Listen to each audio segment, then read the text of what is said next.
In case I haven't told you before, and I'm sure I have, I love my kids. My kids are pretty darned awesome. Now, they're not perfect, but, they're pretty good. They've given me a run for my money, and there's been a lot of times when I spent a lot of tears, a lot of sleepless nights worrying about my kids, but for the most part, they did okay.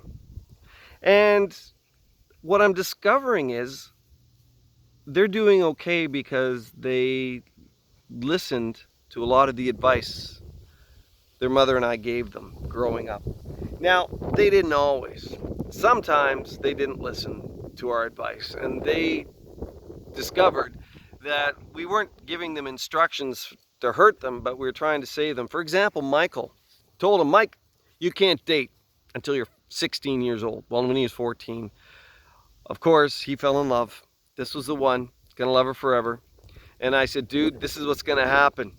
You're going to go out with her and everything's going to be great. And then for some reason, you're going to break up because you will. How do you know? You're 14. You will. And you're my son. I know you. You'll break up with her. And then no matter how you do it, you're going to want to be friends. And in the conversation you have, you might say, let's just be friends. And she's going to say, sure. But she's not going to mean sure. She's going to mean, I'm going to hate your guts forever. And I'm only going to be happy if everybody else hates your guts. And that's what's going to happen. And he's like, Dad, maybe that's what it was like when you were young. But it's not like that today. And I laughed. I don't think so, Mike. Kids have been kids forever and they're always going to be the same. This is what's going to happen. Trust me. So don't start dating. And he did. Started dating this girl. And I said, Mike, I told you it's going to happen. He goes, Dad, I told you things aren't the same. Well, a few weeks later, I went down in the basement and Michael's upset. I said, Mike, what's going on? He goes, well, so-and-so and I, we broke up. And I said, how'd that go? Well, I said I just wanted to be friends. And she said that was fine. But then she went and talked to her friends. Now all her friends hate me. And all her friends' boyfriends have to stick up for their girlfriends and what they think. So they're not allowed to be my friends anymore. So I lost a whole bunch of friends. And he goes, I don't know how it happened. And it's like, dude, I know exactly how it happened. It happened exactly like I told you it was going to happen because things don't change.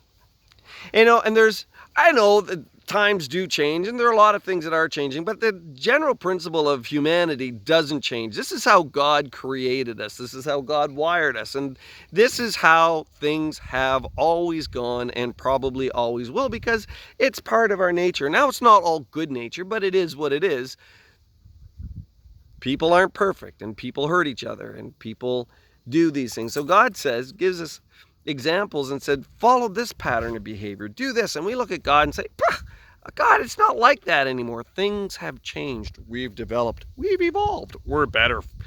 And then we go out and we do the exact same thing over and over and over again. Whether it be something small and just one person and one person's experience, or whether it be something that happens to us collectively as a community or as a country or as a culture, we think that, oh, we'll do it better. But at the end of the day, people are people. People say, oh, if we have this form of government, it will be better. But you know what? Anytime you have this form of government, this thing happens. How do you know? Because it always has. How do you know governments will always rise and they'll fall? Because they always have. There is no nation today that was around 2,000 years ago. There's places, but things have changed, but people haven't. And the reason that things have changed is because people haven't changed. We like to think we have, but there's only one way that people change. That's when their hearts are changed, when they become more and more like Jesus Christ.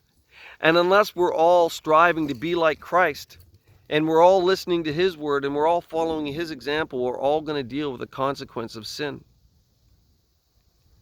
But we're going to deal with a lot more if we don't listen to our Father. You see what I'm saying? If we don't listen to what God has to say, we're going to deal with the same consequences that have been dealt with throughout history. Heartache, life ache, communities falling apart, families falling apart, nations falling apart. That's not what God wants for us. God wants us to have a good life, and God wants us to be one as Jesus Christ and He were one.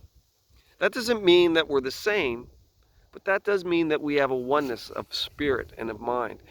I believe that that's the only thing that's going to save our nation. And I don't know if that's what God has intended. But I do know this.